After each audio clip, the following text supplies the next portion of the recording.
வணக்கம் Maalaimalar viewers. கடவுளுக்கு அடுத்தபடியா நம்ம நெக்ஸ்ட் யாரை ரொம்ப ட்ரஸ்ட் பண்ணுவோம்னா டாக்டர்ஸ் தான். நம்ம யாரு என்ன எதுவுமே தெரியாது, ஆனா நம்ம மேல ரொம்ப அக்கறையா இருக்கிற அவங்களோட துறையில நிறைய சந்திச்சிருப்பாங்க, நிறைய விஷயங்கள் அவங்க வந்து பார்த்துருப்பாங்க. ஸோ அப்பேற்பட்ட இந்த உலக மகளிர் தினமான இன்னைக்கு நம்ம அப்பேற்பட்ட ஒரு டாக்டர் தான் நம்ம மீட் பண்ண போறோம். எஸ், டயபெட்டாலஜிஸ்டா இருக்காங்க நந்திதா அருண். அவங்க வந்துட்டு more than 13 years of experience இருக்கு. ஸோ நிறைய விஷயங்கள் இந்த உமன்ஸ் டேக்கு ஆப்டா நிறைய விஷயங்கள் சொல்லுவாங்க நான் எதிர்பார்க்கலாம். Hello doctor. Hello, happy women's day. Thank you. You too. Thank you doctor. First and foremost doctor, சுகர்னு சொன்ன உடனே எனக்கு ஃபர்ஸ்ட் என்னன்னா வீட்டில் எல்லாரும் பார்த்தீங்கன்னா ஐயோ நிறைய ஸ்வீட் சாப்பிட்டாத சுகர் வந்துடும் அப்படின்னு சொல்லுவாங்க. Is it a myth or a fact? Well, அதாவது sugar சாப்பிட்றதுல obviously because it is high in calorie and that does increase weight and so on. But சர்க்கரைன்றது மட்டும் anything in moderation, first of all, let me make that clear. கம்ப்ளீட்டாக cut பண்ணோன்றது உண்மை இல்லை, especially for people without சக்கரவியாதி இல்லாதவங்களுக்கு they need not go through that. But உணவு கட்டுப்பாடுன்றது மட்டும் கிடையாது. There are so many other than diet பலவிதமான ரிஸ்க் ஃபேக்டர்ஸ்ன்றது இருக்குது. ஸோ மோஸ்ட் இம்பார்ட்டன்ட்லி டயபெட்டிஸ் வரக்கூடிய, அதாவது டைப் 2 டயபெட்டிஸ் வரதுக்குரிய ரிஸ்க் ஃபேக்டர்ஸ் பார்த்தீங்கன்னா most important is family history, அதாவது பரம்பரையாக வர ரிஸ்க் இருக்கிறது. ஸோ நம்ம அப்பா அம்மாவுக்கு இல்லை எங்களோட ஃபேமிலி ஹிஸ்ட்ரியில் தாத்தா பாட்டி இல்லை ஒரு பரம்பரையாக வரத்துக்கு ஒரு வாய்ப்பு இருக்குன்னா that is the most important risk factor, first risk factor. Second is age, அதாவது 35 வயசுக்கு மேலே. பட் அது கூட இப்போ சொல்ல முடியாது பிகாஸ் இப்போ யங்ஸ்டர்ஸ் கூட வர ஆரம்பிச்சிருக்கு. But of course above the age of 35 the risk increases more. மூணாவது not just diet but also stress and sedentary life habits, அதாவது ஒரே ஒரு இடத்துல உட்காந்துட்டு எக்ஸசைஸே பண்ணாமல் உடல் பயிற்சி பண்ணாமல் இருக்கிறது கூட is another risk factor. But on top of all of this, of course, உணவு கட்டுப்பாடு ரொம்ப ரொம்ப முக்கியம்தான். அது பொறுத்த வரைக்கும் பார்த்தீங்கன்னா இப்போ ஸ்வீட்ஸ் பொறுத்து மட்டும் கிடையாது. It is also fat, fried items, முறுக்கு தீனி, எத்தனையோ வந்து so many other factors are there. So any day of course கேட்டிங்கன்னா ஸ்வீட்ஸை அவாய்ட் பண்ணலாமான்னு கேட்டால் கண்டிப்பாக ஸ்வீட்ஸ் எந்த அளவுக்கு நம்ம கம்மியாக சாப்பிட்றோமோ நல்லது தான். பட் அது டோட்டலாக அவாய்ட் பண்ணால் யாராலையும் முடியாது. அதுவும் ஒரு பண்டிகை வருது, ஒரு ஃபெஸ்டிவல்லாம் டைமில் நம்ம கண்டிப்பாக ஸ்வீட் சாப்பிட்டு தான் ஆகணும். Anything in moderation, that is what I say. Super. And இன்னொரு கிளாரிஃபிகேஷன் வேணும் டாக்டர். ஏன்னா இப்போ இந்தியாவுக்கு பார்த்தீங்கன்னா மோஸ்ட் ஆஃப் த பீப்புள் யாரை கேட்டாலுமே வந்து diabetes இருக்குன்னுவாங்க. Part and parcel of life மாதிரி ஆயிடுச்சு, ஹெடேக் மாதிரி ஆயிடுச்சு இப்போ டயபெட்டிஸ்ங்கிறது. ஸோ இப்போ இந்த சிச்சுவேஷனில் எப்படி டாக்டர், நிறைய இருக்காங்களா இல்லை கம்மி ஆயிடுச்சா? கண்டிப்பாக. ஸோ பார்த்தீங்கன்னா India is one of the diabetes capitals in the வேர்ல்டுன்னு சொல்லுவோம். அதில் கூட சைனா நம்மளை தோக்கடிச்சிட்டாங்க. சைனாவில் வந்து it is they have the highest number of people living with diabetes. Second வந்து இந்தியா தான். There are many reasons for this. அதாவது இந்தியாவில் வந்து த ரிஸ்க் ஃபார், அதாவது ஒரு த்ரெஷ்ஹோல்டு இருக்குது, ஒரு ஏஜுக்கு மேலே தான் டயபெட்டிஸ் ரிஸ்க் இன்க்ரீஸ் ஆகும். நான் சொன்னேன் 35 வயசுன்ட்டு. அந்த ஏஜ் கட் ஆஃப் வந்து இந்தியன்ஸுக்கு is much lower as compared to the westerners. So ஒரு அமெரிக்கன் இல்லை ஒரு யூரோப்பியனுக்கு வந்து the cut off age is actually around above 45. So 10 years age difference இருக்குது. ஸோ நமக்கு வந்து at any given age our risk is actually higher for diabetes. And ரெண்டாவது நமக்கு வந்து as a population we are not BMI ன்னு பார்த்தா, அதாவது body mass index and overall body weight பார்த்தா we are not obese by criteria. Whereas in the abdominal fat, அதாவது இந்த கொழுப்பு வந்து இந்த தொப்பை கொழுப்பு வந்து ஜாஸ்தி. ஸோ இந்த ஏரியாவை சுற்றி இருக்கிற அந்த தொப்பை தான் வந்து is the risk factor which increase. அதாவது வேஸ்ட் சர்க்கம்ஃபரன்ஸ்ன்ட்டு மெஷர்மெண்ட் பார்ப்போம், இந்த தொப்பையை சுற்றி இருக்கிற மெஷர்மெண்ட்டு. அந்த மெஷர்மெண்ட்டு ஹையாக இருக்கிறனால தான் உடலில் வந்து இந்த கொழுப்பு, it is called visceral fat which is the higher risk factor for diabetes. And yes, நம்ம கண்ட்ரியில் வந்து we have one of the highest number of people living with type 2 diabetes. Okay. And இன்னொன்று நீங்கள் இப்போ சொன்னீங்க, even I have mention it as a question, சுகருக்கும் இன்னும் கொலஸ்ட்ராலுக்கும் ரிலேஷன் ஏதாவது இருக்கா? கோரிலேட்டடா ஜர்னி டிராவல் ஆகுமான்ட்டு? கண்டிப்பா. அதாவது டயபெட்டிஸ்ன்னு சொல்றது வந்து சக்கரவியாதி ஒரு பேக்கேஜ் மாதிரி. அது கூட வந்து அதோட பிரதர்ஸ் சிஸ்டர்ஸ் எல்லாரையும் கூட்டிட்டு வந்துடும்னு சொல்லுவேன் நான் யூஸ்வலாக பேஷண்ட்ஸை பார்க்கும்போது கிளினிக்ல. ஸோ ஏன்னா ஃபர்ஸ்ட் டைம் ஒரு பேஷண்ட் என்னோட கிளினிக்ல வந்து டயபெட்டிஸோட வந்து உட்காரும் போது, சக்கரவியாதி வரும்போது, எதுக்கு டாக்டர் சக்கரவியாதி தானே வந்திருக்கு, ஒரு சுகர் மட்டும் பார்த்துட்டு மருந்து கொடுங்க டாக்டர், எதுக்கு நீங்க வந்து கொலஸ்ட்ரால் பிபி எல்லாம்? ஏன்னா அதான் டயபெட்டிஸ் வரும்போது it is not just sugar மட்டும் கிடையாது, அது கூடவே சேர்ந்து நம்ம கொலஸ்ட்ரால், பிளட் ப்ரெஷர், அதாவது ரத்த கொதிப்பு, எல்லா ரிஸ்க் ஃபேக்டர்ஸ் அது கூட வர அந்த ரிஸ்க் ஃபேக்டர்ஸும் இன்க்ரீஸ் ஆகும். ஸோ இப்போ சக்கரவியாதி இருக்கிறவங்களுக்கு வந்து கொலஸ்ட்ரால் ஏறதுக்கு வாய்ப்பு இன்னும் ஜாஸ்தி.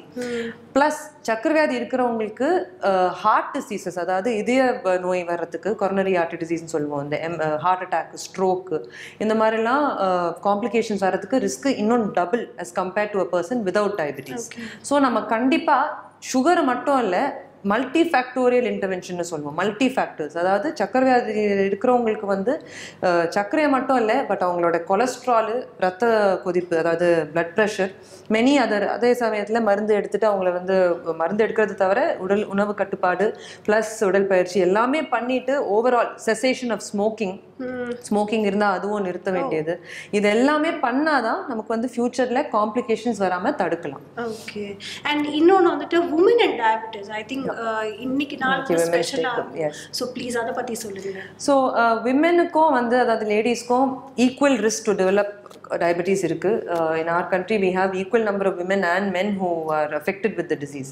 So இப்போ விமெனுக்கு ஸ்பெஷலான்னு பார்த்தோன்னா, ஆஸ் அ பாப்புலேஷன் ஒரு உமன்னு எடுத்தாலே, ஒரு குடும்பத்தில் ஒரு உமன் பாருங்கள், அவங்களுக்கு எப்போவுமே அவங்களோட ப்ரையாரிட்டி வந்து அவங்களோட ஹஸ்பண்டு, அவங்களோட குழந்தைங்களை பார்த்துக்கிறதுக்கு அவங்களோட ஹெல்த் வந்து லாஸ்ட் ப்ரையாரிட்டியாக வச்சுருப்பாங்க. Which is what is the biggest சேலஞ்சுன்னு நான் சொல்லுவேன். என்ன விடுங்க டாக்டர், நீங்கள் அவரை பார்த்துங்க முதல்ல. தட் இஸ் ஒரு கப்பிளாக வந்தாங்கன்னா கூட, அவருக்கு எப்படி இருக்குது டாக்டர், எந்த பரவாயில்ல விடுங்க டாக்டர்னு சொல்லி, அவங்களது சுகரும் கூட 200க்கு மேலே இருக்கும், but there more concern. So but என்னை பொறுத்த வரைக்கும் த உமன் இஸ் தி, ஒரு குடும்பத்துக்கு அவங்க தான் தூணே. ஒரு லேடி தான் வந்து holes the family together. She is the one who is literally you know the support system. So ஒரு லேடியோட ஹெல்த் நல்லா, அதாவது ஒய்ஃப் சந்தோஷமாக இருந்தால், இல்லை அம்மா சந்தோஷமாக இருந்தால் தான் எல்லாரும் சந்தோஷமாக இருக்கும். அண்ட் ஹெல்த்தியாக இருந்தால் தான் she can take care of the family. Where's we find that அவங்களுக்கு ப்ரையாரிட்டிஸ் வந்து அவங்க லாஸ்ட்டில் தான். இன்ஃபேக்ட் வீட்டில் சமைக்கிறது கூட வந்து இப்போ எல்லாருக்குமே சமைச்சு போட்டுவாங்க, எல்லாம் சாப்பிட்டதுக்கு அப்புறமா தான் அவங்களே சாப்பிடுவாங்க. ஸோ விமென் ஆன் இன்சுலின், அவங்களுக்கு டேப்லெட்ஸ் எல்லாம் எடுத்துட்டு ஒரு ஹாஃப் அன் ஹவர்க்குள்ள கரெக்டாக அவங்க சாப்பிட வேண்டிய அந்த டைமுக்கு சாப்பிட்றது இல்லை. அதையும் மீறி நிறைய பேர் வந்து பூஜை பண்ணுறதுக்காக இல்லை, அதுக்கு வந்து அவங்க காலையில் ஏஞ்சி வெறும் வயிற்றுலேயே வந்து 12 மணி 1 மணி வரைக்கும் they will not eat. And அதுலேயே வந்து they will miss their medicines. So நம்ம காலையில் கொடுக்குற டேப்லெட்ஸை வந்து போடாமல் விட்டுடுவாங்க. So many factors that affect the social stigma of it itself, which is why we have to realize that விமெனுக்கும் நம்ம வந்து we have to give them equal importance and tell them to prioritize health. ரொம்ப ரொம்ப முக்கியம். ஏன்னா அவங்க ஒரு lady நல்லா இருந்தால் தான் அவங்களோட ஃபேமிலியும் நல்லா இருக்க முடியும். So it's extremely important. And I have one more doubt on this, doctor. Like இப்போ gestational diabetes இருக்கு, அதே மாதிரி type 2 இருக்கு. Just ஒரு எனக்கு என்ன டவுட்னா, இப்போ gestational diabetes அந்த pregnancy முடிஞ்சா சரியா போகுது most of the peopleக்கு. ஆனா type 2 வந்துட்டு லைஃப் லாங் இருக்கிற மாதிரி இருக்கு. அது என்ன அந்த டிஃபரன்ஸ்? So gestational diabetes ன்றது வந்து is what comes for the first time. ஒரு woman who is சக்கரவாதி இல்லாதவங்க pregnant ஆகும்போது first time diabetes வர்றது தான், அதுக்கு பேர் தான் gestational diabetes. But diabetes இருக்கிறவங்களும் pregnant ஆகலாம். It's the other way around also, இல்லைங்களா? ஸோ பட் மோஸ்ட் காமன்லி பார்த்தீங்கன்னா இந்த ஜெஸ்டேஷனல் டயபிட்டிஸோட ரிஸ்க் ஃபேக்டர்ஸ் தான் first most important, which we have to understand. அதுலேயும் கூட இட் இஸ் இந்த மாதிரி பரம்பரையாக ஃபேமிலி ஹிஸ்ட்ரி இருக்கிறவங்களுக்கு வந்து ரிஸ்க் ஜாஸ்தி. And those who are polycystic ஓவரிஸ்ன்னு சொல்லுவோம், அதாவது இர்ரெகுலர் பீரியட்ஸ் இருக்கும் அண்ட் ஓவரிஸில் வந்து சிஸ் மாதிரி ஃபார்ம் ஆகுறது, சச் விமென் கேன் டெவலப். அது ஒரு இன்சுலின் ரெசிஸ்டன்ஸ் வந்துட்டு சக்கரவியாதி வரலாம். ப்ளஸ் ஓவர் வெயிட்டாக இருக்கிறவங்க. So these are the risk factors for gestational டயபிட்டிஸ்ன்றது. இப்போ why gestational diabetes is important னு பார்த்தா, because as we all know, pregnancy மாசமா ஒரு அம்மா இருக்கும்போது her health மட்டும் இல்லை, it is also the health of the baby that is involved. So நம்ம சுகரை வந்து நல்லா கண்ட்ரோலில், ரொம்ப டைட் கண்ட்ரோலில் வச்சு இருந்தாதான் அவங்களுக்கும் it is healthy. And also பேபியோட டெவலப்மெண்ட்டுக்கு it is very very important. And இப்போ post delivery if you see, many of the people with gestational diabetes may become non-diabetic. அதாவது சக்கரவியாதி இல்லாமல் ஆகலாம் within few, இந்த டெலிவரி ஆன உடனே கூட ஆகலாம், இல்லை ஃபியூ வீக்ஸ்க்குள்ளே கூட நார்மல் ஆகிடலாம். பட் என்ன ஆகும், அந்த ஒரு தடவை அந்த ஜெஸ்டேஷனல் டயபிட்டிஸ் வந்தாச்சுன்னா ஃபியூச்சரில் அவங்களுக்கு டைப் 2 டயபிட்டிஸ் இல்லை டயபிட்டிஸ் ஃபியூச்சரில் வரதுக்கு வாய்ப்பு ஜாஸ்தி. பட் நிறைய பேர் என்ன ஆகிடும், டெலிவரி ஆன உடனே அவங்களோட ஹெல்த்தை மறந்துடுவாங்க. பிகாஸ் ஆஃப்கோர்ஸ் குழந்தை பிறந்திருக்கு, அதுதான் அதோட அதுதான் priority at that point. Like I said, விமெனுக்கு அதுதான் ப்ரையாரிட்டி, ஃபேமிலி ஃபர்ஸ்ட் அண்ட் குழந்தை will become important. So I've seen many times ladies வந்து குழந்தை பிறந்து ஒரு 5-6 வருஷம் கழிச்சு தான் அவங்களுக்கு ஞாபகமே வரும் அவங்கள பற்றி. அண்ட் அப்போ தான் சரி டாக்டர் கிட்ட போய் ஒரு செக்அப் பண்ணிக்கலாம், இல்லை ஏதாச்சும் ஒரு சிம்டம் வரும்போது தான் வந்து பார்க்கும்போது இட் விட் ஹவ் ஆல்ரெடி டயபிட்டிஸ் ஏற்கனவே இருந்திருக்கலாம், ரொம்ப நாளாக அது வந்து அவங்க கவனிக்காமல் விட்டுருந்துருப்பாங்க. So it's extremely important. Gestational diabetes itself is extremely important to address. இப்போ நீங்கள் சொன்னீங்களா டாக்டர், சிம்டம்ஸ் தோணும், என்ன மாதிரி சிம்டம்ஸ் வந்து கண்டுபிடிச்சிட்டு ஏர்லி ஸ்டேஜில் உங்ககிட்ட அப்ரோச் பண்ணலாம்? ரைட். ஸோ சக்கரவியாதின்றதே வந்து இப்போ இங்கிலீஷில் we say silent killer because the most important அதில் மிகப்பெரிய சேலஞ்ச் என்னன்னு பார்த்தீங்கன்னா சிம்டம்ஸே இல்லாமல் இருக்கலாம். தட் இஸ் ஏசிம்டமேட்டிக்காக இருக்கலாம். சுகர் வந்து உங்களுக்கு 300க்கு மேலே கூட இருக்கலாம், பட் சிம்டம்ஸே இல்லாமல் இருக்கலாம். That is the biggest challenge. But என்ன சிம்டம்ஸ் இருக்கலான்னு பார்த்தீங்கன்னா காமனாக பார்க்குறது வந்து பாலியூரியா, பாலிடிப்சியா, பாலிஃபேஜியான்னு சொல்லுவோம். பாலியூரியானா அதாவது ஜாஸ்தி யூரின் போகிறது, பாலிடிப்சியானா அதிகமாக தாகம் எடுக்கிறது, அண்ட் பாலிஃபேஜியா இஸ் இன்க்ரீஸ் அதாவது அதிகமாக பசி எடுக்கிறது. அதே சமயத்தில் வெயிட்டும் குறையும். ஸோ நல்லா நம்ம சாப்பிட்ற மாதிரியும் இருக்கும், ஆனால் வெயிட் குறைஞ்சிட்டே போகலாம். இன் அதர்வைஸ் நான் எப்படி பேஷண்ட்ஸ் கிட்ட எக்ஸ்பிளைன் பண்ணுவேன்னா, அதாவது சர்க்கரையிலே அப்படியே உருகிட்டு இருப்பாங்க. அப்படியே வெயிட் அப்படியே குறைஞ்சு போய் 2 நாளில் அந்த சுகரை நம்ம கண்ட்ரோலுக்கு எடுத்துகிட்டு வரும்போது பிஃபோர் அண்ட் ஆஃப்டர் ஃபோட்டோ பார்த்தா கூட அப்படியே வித்தியாசம், ஃபேஸே மாறி இருக்கும். So weight loss, polyuria, polydipsia அதாவது எக்ஸஸாக தர்ஸ்டியாக இருக்கிறது, தாகம் எடுக்கிறது, பசி எடுக்கிறது, அண்ட் யூரின் அதாவது ஒன்றுக்கு ஜாஸ்தி போகிறது. தீஸ் ஆர் த கேரக்டரிஸ்டிக் ஃபீச்சர்ஸ்ன்னு சொல்லுவோம். அதை தவிர many other symptoms like tiredness, வேகான சிம்டம்ஸ் கூட இருக்கலாம் which can be. அண்ட் இப்போ ஃபுட் ஹேபிட்ஸ்னு எடுத்துக்கிட்டோம் டாக்டர், என்ன ஃபுட்ஸ் வந்து எஸ்பெஷலி ஃப்ரூட்ஸ் அண்ட் வெஜிடபிள்ஸ் எது வந்து அவாய்ட் பண்ணணும், எது சாப்பிடலாம்? So like I set, diabetic diet into I usually don't use that term. ஏன்னா diabetes வந்து it is a lifelong disorder and அதாவது நான் யூஸ்வலாக ஜோக் பண்ணுவேன் when I have a patient first time டயபெட்டிஸோட டயக்னோஸ் பண்ணி முன்னாடி உட்காந்துருக்கும் போது ஐ டெல் தெம் இது லைஃப் லாங்கா டாக்டர்னு கேட்பாங்க. ஸோ ஐ டெல் தெம் அதாவது இது ஒரு கல்யாணம் மாதிரி, ஆனால் டைவோர்ஸ் கிடையாது. ஸோ அதை வந்து நீங்கள் ஒரு ஃப்ரெண்டாக எடுத்துகிட்டு இஃப் யூ மேக் சின்ன சின்ன அட்ஜஸ்ட்மெண்ட்ஸ் பண்ணாலே நீங்கள் அது ஒரு ஃப்ரெண்டாக எடுத்துகிட்டு பிரச்சனையே இல்லாமல் வாழலாம். லைஃப் லாங் 100 years வரைக்கும் கூட நீங்கள் காம்ப்ளிகேஷன் இல்லாமல் யூ கேன். பட் அதை நம்ம இக்னோர் பண்ணாதான் பிரச்சனை. ஸோ அந்த சின்ன சின்ன சேஞ்சஸ் பார்த்தீங்கன்னா first of course most important நமக்கு வந்து உணவு கட்டுப்பாடு தான். இந்த உணவு கட்டுப்பாடுன்றது வந்து நம்ம 1 மாதம் 2 மாதம் இல்லை 3 மாதத்துக்கு பண்ணிட்டு மறக்க போகிறது இல்லை. அது வந்து நம்ம லைஃப் லாங் சின்ன சின்ன சேஞ்சஸ் பண்ணி we are looking at long term benefit. 1 நாள் 2 நாளைக்காக கிடையாது, லைஃப் ஃபுல்லாக நம்ம பண்ண வேண்டியது. ஸோ அதை நம்ம வந்து தலைக்கீழ 1 நாளில் மாற்ற முடியாது. சின்ன சின்ன சேஞ்சஸ் லைக் ஃபார் எக்ஸாம்பிள் சர்க்கரையை கொஞ்சம் கொஞ்சமாக விட்டுடணும், as far as possible விட்டுடுறது நல்லது. And no sugar, of course that is direct sugars வந்து டோட்டலாக கட் பண்ணிடணும். அண்ட் இப்போ வெஜிடபிள்ஸ்ன்னு பார்த்தீங்கன்னா நாங்கள் வந்து vegetables as much as you eat அவ்வளோ நல்லது, மோர் ஆஃப் வெஜிடபிள்ஸ். பட் வெஜிடபிள்ஸில் பொட்டேட்டோ அண்ட் சில vegetables like this roots like beetroot அதெல்லாம் வந்து வி சே டு பொட்டேட்டோ கண்டிப்பாக we say avoid. But beetroots and carrots எல்லாம் ஒரு அளவுக்கு சாப்பிடலாம், அதையும் ரொம்ப ஜாஸ்தி சேர்த்துக்க வேண்டாம்னு சொல்லுவோம். பட் டு சம் எக்ஸ்டென்ட் இப்போ ஒரு பொரியல் செய்கிறதா இருந்தால் கேரட் பீன்ஸ் ரெண்டுத்தையும் போட்டு செய்கிறதா இருந்தால் that is very very healthy. So அப்படி அதாவது so what I usually says இதுதான் சாப்பிடணும் இதுதான் சாப்பிடக்கூடாது அந்த மாதிரி usually we do not, there is no such thing as a diabetic diet. It is only a healthy balanced diet in moderation. Super. And இப்போ வெயில் காலமாக இருக்குது டாக்டர், வந்து நீங்கள் சொன்னீங்க சில பேருக்கு நிறைய தாகம் எடுக்கும்ட்டு. ஸோ ஜென்ரிக்கான ஒரு டயபெட்டிக் பேஷண்ட்ஸ் என்ன மாதிரியான ஸ்கெடியூல் ஃபாலோ பண்ணணும் அவங்களை ப்ரொடெக்ட் பண்ணிக்கிறதுக்கு இந்த summer season especially? Right. So நம்ம ஊரில் எப்போவுமே சம்மர் தான் ஐ திங்க் சென்னையில். But of course as it gets hotter hydration தான் ரொம்ப ரொம்ப முக்கியம்.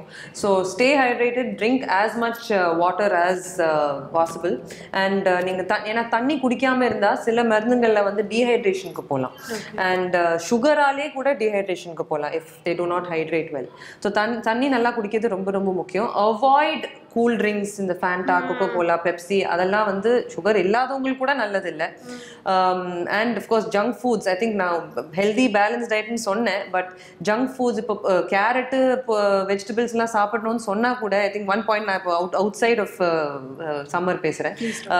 தட் இஸ் வெஜிடபிள்ஸ்ன்னு சொல்கிறோம், பட் அதுவே deep ஃப்ரைடாக if you're going to sit and eat fried chicken and fried things, that is also not healthy. So avoid junk foods. avoid fried items, avoid chips and like I said murukutini and cool drinks in the Coca-Cola, Fanta adala completely avoid. Healthyana fruit juices kuda saapidala, of course without sugar, and increase your fluid intake during summer. ஒரு பயங்கரமான ஒரு issue ஒரு பேஷண்டோட ஒரு case history ரொம்ப சேலஞ்சிங்காக இருந்தது, ஏதாவது face பண்ணிட்டு share பண்ணுற மாதிரி ஏதாவது இருக்குங்களா? அதாவது சோஷியல் மீடியாவால் அஃபெக்ட் ஆகுது. ஜென்ரலாகவே ஒரு வெல் எவ்ரி டே நாங்கள் இது பார்த்துட்டு தான் இருக்கோம். But what I find most heartbreaking and இது பார்த்தீங்கன்னா, இப்போ நான் சொல்லலையா சைலண்ட் கில்லர்னு சொல்லுவோம். So many youngsters are getting, இப்போ ஐடி ஃபீல்டில் ஐடின்னு மட்டும் சொல்ல முடியாது, சோ மெனி ஃபீல்ட்ஸ் வேர் செடென்ட்ரியாக ஒரே இடத்துல உட்காந்து வேலை செய்கிற மாதிரி கம்ப்யூட்டருக்கு முன்னாடி உட்காந்து. So recently what which I always sticks to me is ஒரு young person who is well educated and he is working யூஎஸ்ல வேலை செஞ்சுட்டு இருந்தார். He is only recently married also, 28 years. And கல்யாணம் ஆகி வித்தின் ஃபியூ மந்த்ஸ் விஷன் வந்து கொஞ்சம் blur ஆக ஆரம்பிச்சிது. அண்ட் ஐடியில் இருக்காரு, அவர் கம்ப்யூட்டருக்கு முன்னாடி he was not able to see the screen very well. So eyes போய் ஐ டாக்டர் கிட்ட போய் செக் பண்ணும்போது they found that he's got a bleed, ரத்த கசைவாய் ப்ளீட் ஆகிட்டு இருக்கு. ஸோ ப்ளீட் ஆகி ஆரம்பிக்கும் போது தான் தே ரியலைஸ் நீங்கள் சுகர் செக் பண்ணி பாருங்கன்னு பார்த்தபோது தான் சுகர் செக் பண்ணி பார்க்கும்போது ஹீஸ் காட் ஃப்ராங்க் டயபெட்டிஸ். அது தெரியாமல் இருந்திருக்கு, ப்ராபப்ளி பல வருஷமாக கூட இருந்துட்டு ஹீ ஹேஸ் நாட் நோன், தெரியாமல் இருந்திருக்கு. அண்ட் செக் பண்ணி பார்த்தா பிளட்ல வந்து கிட்னிலையும் it started being affected at such a young age and educated person. And இப்போ தான் கல்யாணம் ஆகி ஒய்ஃபோட வந்து உட்காராரு. ஸோ இட் ஜஸ்ட் ரீசென்ட்லி, இப்போ நீங்கள் கேட்டதுக்கு இது just recently happen. So it really stuck to me. எப்படி ஒரு பர்சனோட லைஃபே மாறலாம் overnight, you know. And life மாறுறது வந்து it can be for the good. இப்போ டயபெட்டிஸ் வரும்போது we find that சக்கரவியாதி இருக்கிறவங்க at the end of it sometimes சக்கரவியாதி இல்லாதவங்களோட இன்னும் டிசிப்ளின்டா இருக்கிறனால சம்டைம்ஸ் அவங்க இன்னும் ஹெல்த்தியரா கூட இருக்கலாம். பட் இது வந்து தெரியாம இருந்தனால அந்த காம்ப்ளிகேஷனோட வந்து when he is presenting itself தெரியும் போதே ஒரு காம்ப்ளிகேஷனோட வந்துட்டு இருக்காரு. ஸோ அண்ட் ஒன்ஸ் இப்போ சக்கரவியாதின்றது வந்து தலையிலேருந்து கால் நரம்பு வரைக்கும் பாதிக்கலாம். And it affects the vital organs, அதாவது நம்ம கண்ணு, கால் நரம்பு, கிட்னி, ஹார்ட், இதெல்லாம் வந்து வைட்டல் ஆர்கன்ஸ் ஃபார் சர்வைவல். இந்த ஆர்கன்ஸ் பாதிக்கப்படும் போது நமக்கு வந்து வாழ்க்கையே வந்து ஒரு it is really disheartening to see such situations. So which is why நம்ம வந்து we say நீங்கள் முன்கூட்டியே வந்து உங்களுக்கு இந்த ரிஸ்க் ஃபேக்டர்ஸ் இருந்தால் come to the doctor, please check பண்ணுறதுல எந்த தப்பும் இல்லை. நிறைய பேர் வந்து எப்படி சொல்லுவாங்கன்னா, இல்லை ஐயோ எனக்கு தெரிஞ்சால் வந்து அப்புறம் ட்ரீட்மெண்ட் எடுக்கணும், அது தெரியாமலே இருந்துட்டு போயிடுறேன்ட்டு. அப்படி கிடையாது. நம்ம முன்கூட்டியே அது கண்டுபிடிச்சு அதுக்கு வைத்தியம் முன்னாடியே ஆரம்பித்தா அதால் வரக்கூடிய காம்ப்ளிகேஷன்ஸு, அதாவது ஆபத்துங்களை வந்து நம்ம தடுக்கலாம். Which is what is very very important. So first organ affect ஆகுதுன்னு என்ன ஆர்கன் ஃபர்ஸ்ட் அஃபெக்ட் ஆகும்? ஸோ மோஸ்ட் காமனாக பார்த்தா கண்ணு தான் எப்போவுமே. அண்ட் கண்ணில் கூட ஆரம்ப ஸ்டேஜஸில் வந்து நமக்கு சிம்டம்ஸே இருக்காது. இப்போ நான் சொன்ன இந்த எக்ஸாம்பிள், இவருக்கு வந்து லேட் ஸ்டேஜஸில் தான் அவர் வந்தார். இந்த ப்ளீடிங் எல்லாம் வந்து ரொம்ப லேட் ஸ்டேஜஸில் வந்தோம். அந்த இனிஷியல் ஸ்டேஜஸில் வந்து பார்வையெல்லாம் பாதிக்கப்படாது. It is just small spec மாதிரி இருக்கலாம். நம்ம ரெட்டினா அதாவது பேக் ஆஃப் தி ஐல தான் ஒரு ஸ்பாட் மாதிரி இருக்கலாம். அது நம்ம லைட் அடித்து உள்ளே பார்க்கும்போது தான் நமக்கு தெரியும். So most commonly the eye microvascular and macrovascular complications நம்ம டிவைட் பண்ணலாம். அதில் வந்து மோஸ்ட் காமன் ஃபர்ஸ்ட் வந்து retina which is the back of the eye is what is usually affected. But அப்படின்ட்டு நமக்கு எக்ஸாக்டாக சொல்ல முடியாது. அதாவது I was just telling someone the other day 1+1 is equal to 2 கிடையாது மெடிசனில். இப்படி தான் இருக்கும்ன்ட்டு நம்ம யாருக்குமே சொல்ல முடியாது. ஸோ ஏன்னா ஒவ்வொருத்தவங்களோட உடல் வேறு வேறு மாதிரி, அவங்களோட பரம்பரையாக இருக்கிறது மாதிரி நிறைய ரிஸ்க் ஃபேக்டர்ஸ், ப்ளஸ் சில பேருக்கு ஸ்மோக்கிங் ஒரு ரிஸ்க்காக இருக்கலாம், சக்கரவியாதி தவிர கொலஸ்ட்ராலும் இருக்கலாம், பிபி இருக்கலாம், அவங்களுக்கு வந்து ஹார்ட் அஃபெக்ட் ஆகலாம் முதல்ல. So it varies from person to person. But அதை முன்கூட்டியே கண்டுபிடிச்சு தடுக்கிறது தான் வைத்தியமே. That's the main thing. Foot care ரொம்ப இம்பார்ட்டண்ட்டான ஒரு விஷயம். நிறைய பேஷண்ட்ஸ் வந்து இந்த மாதிரி குதிக்கால் ரொம்ப வலிக்குது அப்படின்னு சொல்லுவாங்க. What is that reason doctor? எந்த வேலை டிஸ்கனெக்டட் ஃபுட்? ஸோ குதிகால் வலி வந்து is very typical of what is called medical டேர்ம்ஸில் டயக்னோசிஸ் கால்ட் பிளான்டார் ஃபேஷியைட்டிஸ்ன்னு சொல்லுவோம். அதாவது பாதத்தில் வந்து தெர் இஸ் அ ஒரு ஷீட் மாதிரி ஒன்று இருக்குது under R skin which can get affected very commonly in people with diabetes. அவங்களுக்கு ஸோ காலையில் எழுந்திரிக்கும் போது வந்து அந்த சிவியர் பெயின் இருக்கும். அப்புறம் கொஞ்சம் நடக்க ஆரம்பிக்கும் போது ஏன்னா அந்த டைட்னஸ் லூசன் ஆக வலி கொஞ்சம் குறைஞ்சிடும்.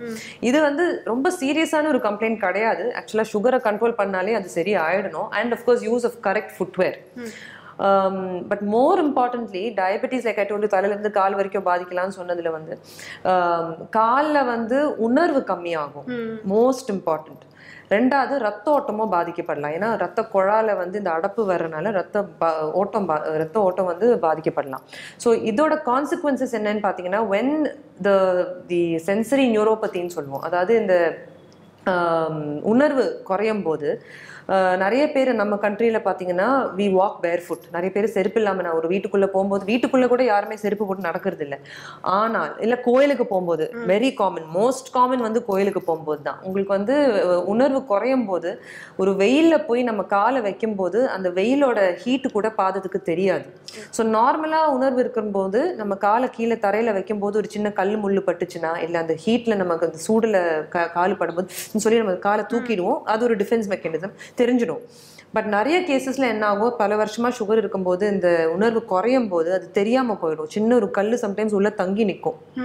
அண்ட் அது வந்து ஒரு வாரம் கழிச்சு தான் பேஷண்ட்டுக்கே தெரியும். அண்ட் பெரிய ஒரு அல்சர் ஃபார்ம் ஆகி அதில் பஸ்ஸு ஃபார்ம் ஆகி ஊஸ் ஆக ஆரம்பிச்சு ரத்தம் வர்ற ஸ்டேஜில் கேங்க்ரீன்னு சொல்லுவோம். அந்த ஸ்டேஜில் தான் சம்டைம்ஸ் அவங்களுக்கு உள்ளே போய் அவங்க ஹாஸ்பிட்டலுக்கு வந்து பார்க்கும்போது சம்டைம்ஸ் வில் ஃபைன் சின்ன ஒரு கல் உள்ளே தங்கி நின்றுருக்கும். அதுலேருந்து தான் ஆரம்பமே. ஸோ இந்த மாதிரி சுச்சுவேஷன்ஸ் வராமல் தடுக்கிறதுக்கு வெரி வெரி இம்பார்ட்டன்ட் இஸ் செருப்பு போட்டு நடக்கணும். ப்ளஸ் அஃப்கோர்ஸ் சுகரை கண்ட்ரோலில் வச்சுருக்கணும். ப்ளஸ் செக்கப்புக்கு வந்து நம்ம every time we check the feet. எப்போவுமே வி சே மெடிக்கல் டீச்சிங்லேயே what we say is for a diabetic patients, check காலை முதல்ல பாருங்க. யூனோ ஃபேஸை கூட பார்க்கறதுக்கு முன்னாடி முதல்ல you check the feet, always check the feet. And we also educate patients கூட ஹாஸ்பிட்டல் வர்றது மட்டும் இல்லை, வீட்டிலே வந்து டெய்லி நீங்கள் படுக்கிறதுக்கு முன்னாடி உங்கள் காலை க்ளீனாக இருக்கான்னு பார்த்துக்கோங்க. Wash your feet, keep it dry. ஏன்னா ஃபங்கல் இன்ஃபெக்ஷன்ஸ் வராமல் பார்த்துக்கணும். ஏதாச்சும் சின்ன காயம் ஏதாச்சும் இருக்குன்னா you immediately come and get medical attention. இதெல்லாம் சின்ன சின்ன dos and don'ts of foot care for people. Foot care மாதிரி இன்னொன்று பார்த்தீங்கன்னா ஸ்கின் டாக்டர், சில பேர் நிறைய இச்சியாக இருக்குன்னுவாங்க. எஸ்பெஷலி பார்த்தீங்கன்னா அந்த யூனோ பியூபரிக் ஏரியா ப்ளூரைட்டிஸ்ன்னு சொல்லுவோம். ஸோ ஆமாம். ஸோ நீங்கள் கேட்ட அந்த கேள்விக்கு சிம்டம்ஸ் ஆஃப் டயபெட்டிஸில் வந்து itching is also one of the symptoms of high sugar. So ரொம்ப ஹை சுகர் இருக்கும்போது மோஸ்ட் காமனாக வந்து ஜெனிட்டல் ஏரியாலலாம் இச்சிங் வரும். ஸோ யூரின் போகிற இடத்துல both for men and women. லேடிஸ்க்கு வந்து மோஸ்ட் காமன்லி இச்சிங் சிம்டம் தான் இருக்கும். மென்னுக்கு வந்து அந்த யூரின் போகிற அந்த இடத்துல வந்து வெடிப்பு மாதிரி கூட வரலாம். அந்த சிம்டமால கூட ஃபர்ஸ்ட் டைம் அதனால கூட போய் செக் பண்ணும்போது டயபெட்டிஸ் இருக்குன்னு தெரியும். ஸோ அது சுகரை கரெக்ட் பண்ணிட்டா தானாகவே சரியாயிடும். And it's a very reversible, easily treatable தான். சுகரை ட்ரீட் பண்ணிட்டாலே சரியாயிடும். அதை தவிர டயபெட்டிஸ் சுகர் ஹை நம்ம கண்ட்ரோலில் வச்சில்லைன்னா தோல் வந்து ட்ரை ஆகலாம். ஸோ வறண்டு போய் அதில் வந்து கிராக்ஸ் மாதிரி வந்து அதில் இன்ஃபெக்ஷன் ஆகலாம். That's another thing altogether. But itching is very common. ஆமாம். ஓகே. அண்ட் ஆர்டிஃபிஷியல் ஸ்வீட்னஸ் வந்து நிறைய சுகர் பேஷண்ட்ஸ்க்கே அது பிடிக்க மாட்டேங்குது. ஸோ வாட் இஸ் இட், அது ஓகேவா doctor artificial sweetness? So artificial sweetness பற்றி தட்ஸ் a different chapter altogetherன்னு சொல்லலாம். பட் தப்பு இல்லை. நம்ம காஃபி டீல வந்து இப்போ நிறைய பேருக்கு வந்து சர்க்கரை இல்லாமல் ஒரு காஃபி டீ இறங்காதுன்னு சொல்லுவாங்க. ஸோ அதுக்கு பதில் அவங்க சர்க்கரையை 2 ஸ்பூன் போட்டு சாப்பிட்றது பதில் எப்பயாச்சும் ஒரு once a day or twice a day ஒரு ஆர்டிஃபிஷியல் ஸ்வீட்னர் காஃபி டீல சேர்த்து சாப்பிட்றது தப்பு இல்லை. But there are studies to say that very large quantities, அதாவது நீங்கள் நிறைய இப்போ இந்த ஆர்டிஃபிஷியல் என்ன பண்ணுவாங்கன்னா, இது சர்க்கரை இல்லை ஆர்டிஃபிஷியல் ஸ்வீட் இருந்தான்னு சொல்லி அதை போட்டு ஸ்வீட் தயாரிப்பாங்க. இவ்வளோ நிறைய அதை போட்டு அதில் வந்து பாயிண்டே கிடையாது. பிகாஸ் அது கடைசியில் வந்து உங்களுக்கு குளுக்கோஸாக தான் மாறப்போகுது ஒன்ஸ் யூ டேக் இட். இதெல்லாம் சூக்ரலோஸ், அது தீஸ் ஆர்டிஃபிஷியல் ஸ்வீட்னஸ். ஸோ அதுக்கு பதில் நீங்கள் நார்மலாகவே ஸ்வீட்டை செஞ்சு சாப்பிட்டுடுங்க.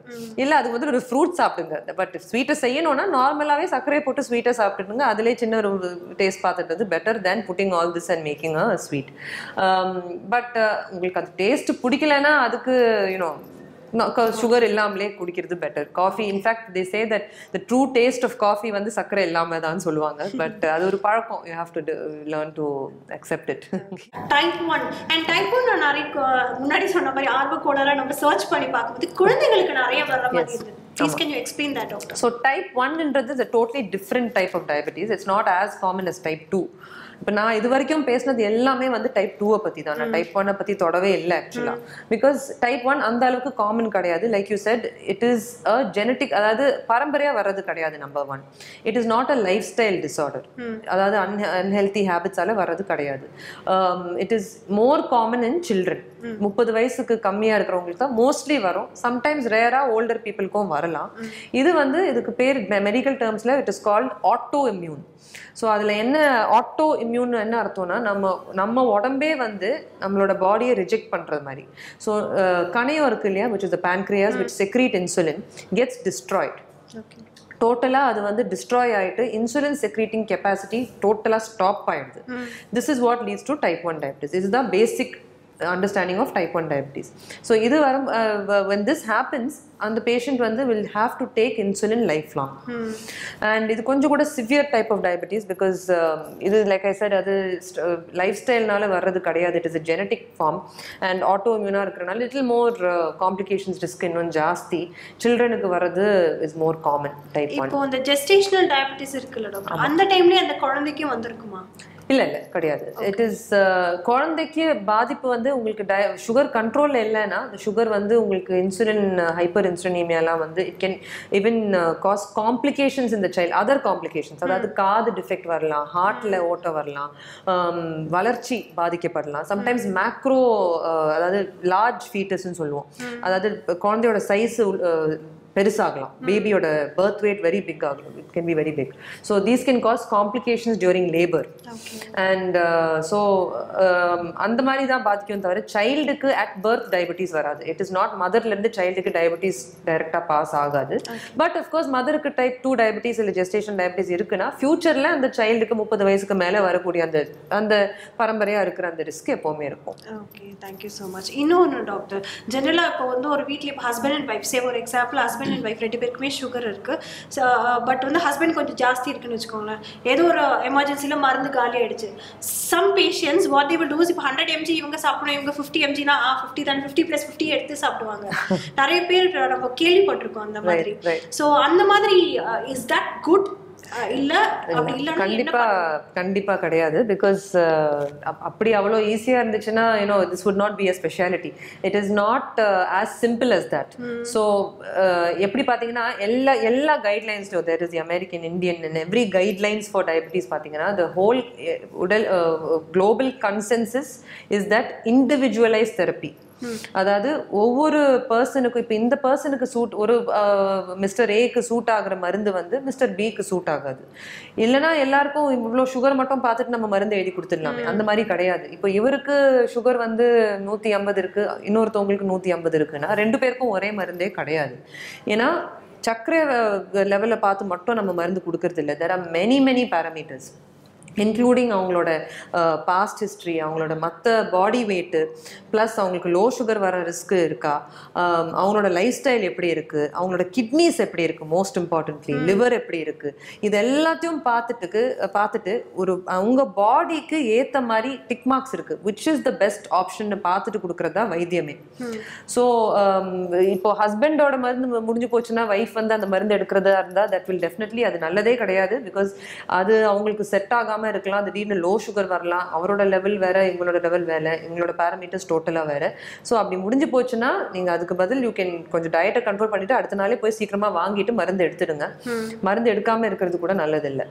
அண்ட் இன்னொன்று டாக்டர் என்னன்னா, இப்போ ஒரு பேஷண்ட்டுக்கு இப்போ பிபி ரொம்ப ஹையா இருக்கு, பிளட்ல வந்துட்டு யூரியா கலந்துடுச்சு அப்படின்னா is that related to sugar diabetes? எதுல பிபி ஹையா இருக்கு? இப்போ பிபி ஒரு பேஷண்ட் ஹை ஆயிடுச்சு, அதுக்கப்புறம் செக் பண்ணி பார்த்தா பிளட்ல வந்து யூரியா கலந்துருக்கு. ஆமா, ஸோ யூரியான்றது வந்து இட் இஸ் யூரியா கிரியாட்டினின்னு இருக்கு. These are markers of kidney involvement. So இப்போ பிபி ரொம்ப நாளாக வந்து கண்ட்ரோல், அதாவது ரத்த கொதிப்போம், சக்கரை வியாதி, these are the 2 major killers are the major contributors to kidney disease. So creatinine ஏறி இருக்குன்னா it means that your kidneys are involved. And diabetes இல்லை பிபி நம்ம பல வருஷமாக கண்ட்ரோலில் இல்லாமல் வச்சுருந்தா இட் கேன் கெட் அஃபெக்டட். அது ஒரு நாள் 2 நாள் நடக்கிறது கிடையாது. Most commonly it is mostly because of long standing uncontrolled diabetes. அவங்களுக்கான முன்னாடி டயபிட்டிஸ் இருக்கணும்ன்ற அவசியம் இல்லை இந்த மாதிரி பேஷண்ட்ஸ்க்கு. இருக்கலாம், பட் இருக்கணும்ன்ற அவசியம் இல்லை. ஸோ ஆஸ் அ ப்ரொஃபஷனலாக டாக்டர் நந்திதாவா எங்களுக்கு கொடுத்த டைமில் வந்து நிறைய விஷயங்கள் ஷேர் பண்ணியிருக்கீங்க. இப்போ வந்து கொஞ்ச நேரம் அந்த டாக்டருங்கிற ப்ரொஃபஷன் தள்ளிட்டு நந்திதா அருண், உங்களோட ஸ்ட்ரெஸ் பஸ்டர், ஏன்னா டே டு நைட் வரைக்கும் நீங்கள் ஃபுல்லாக வந்துட்டு ஃபுல் பேஷன்ஸ் எல்லா கேஸ் ஹிஸ்ட்ரி நிறைய ஓடிட்டு இருக்கோம் மண்டையில். நந்திதா அருணா எப்படி உங்களை வந்து ஸ்ட்ரெஸ் பஸ்டர்ஸ் என்னெல்லாம் இருக்கும் உங்களுக்கு? ஸோ மோஸ்ட் இம்பார்ட்டன்ட்லி எனக்கு வந்து I think spending time with my daughter and I think family ஃபர்ஸ்ட்னு நான் சொல்கிறது I am at the end of it நானும் ஒரு உமன் தான். ஸோ எனக்கு வந்து I have a daughter, her name is Nihara, 6 வயசு அவளுக்கு. ஸோ அவங்களோட டைம் ஸ்பெண்ட் பண்ணுறது is a big stress buster for me. And அது தவிர அஃப்கோர்ஸ் நானும் I have to be an example, you know you practice what you preach ன்னு சொல்லுவோம். So நானும் கூட ஐ டூ எக்ஸசைஸ் அண்ட் உடற்பயிற்சி பண்ணும்போது I think that it self you get what is called endorphins ன்னு சொல்லுவோம். You know, where there's that itself, exercise itself is a stress buster. Endorphin ஒரு hormone இருக்கு which actually gets released when you exercise and that gives you a high, supposed to. So now kuda I do exercise at least minimum 3 to 5 days a week and that itself is something that I do to this one, plus of course spending time with family and idha is my usual thing. Okay. And general exercise சொல்லும்போது doctor இப்போ வந்து walking போக time இல்ல என்ன irregular-ஆ இருக்கீங்களோட shift patterns அந்த மாதிரி இருக்கிறவங்களுக்கு steps ஏறி இறங்கினா வந்து வெயிட் குறையுங்கிற மாதிரி ஒரு அது மித்தா இல்ல factor doctor? No, completely. I mean, absolutely true. That is physical activity inradhu vera, being physically active inradhu vera. It's two different things. So it depends on what your goals are.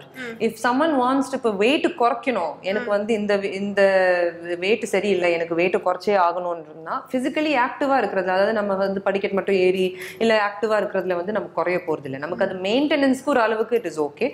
But if you have a certain goal, weight குறைக்கணும்னா then you have to put in intensive physical activity and do that. But whatever it is, being physically active is also important. So like I said, இப்போ IT profession la many professions in which they sit in one place, ஒரே இடத்துல உட்கார்ந்துட்டு வேலை செய்யற மாதிரி இருந்துச்சுன்னா கூட what I would suggest is ரொம்ப நேரம் ஒரே இடத்துல உட்காராதீங்க, ஏஞ்சி நடுவுல கொஞ்சம் நடந்துட்டு வாங்க. And yes, little steps, like if you instead of lift use பண்றதுக்கு பதில் படிக்கட்டு ஏறுங்க. These definitely do help in burning that extra calories and keeping you fit to some extent. Thank you so much for your time, doctor, and happy Women's Day. Happy Women's Day to you. Glad to be here.